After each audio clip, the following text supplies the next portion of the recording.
नमस्कार दर्शक बंधु मु आज वास्तु विजिट रे भद्रक गस्तर थिला बेले गाड़ी रे मु भिडियोटी प्रस्तुत करुच्ची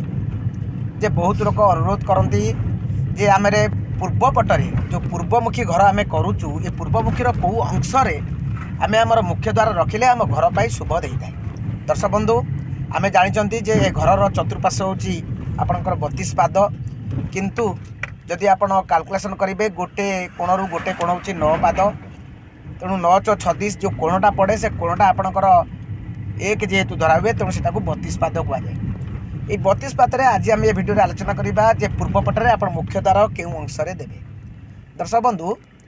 मुख्य द्वारटी जितेबले आपण पूर्व पटरे दौरान आपण पूर्व पटरे माने ऐशान्य कोण अग्नि कोण को आप जी दैर्घ्य थी मापिदेवे ताकू 9 भाग विभक्त करदे जी विभक्त आपणकर गोटे अंश आसला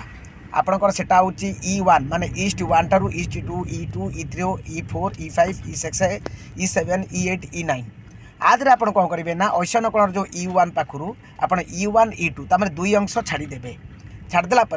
आपण E3 E4 तामें 3 नंबर 4 नंबर अंश आप मुख्य द्वार करेंगे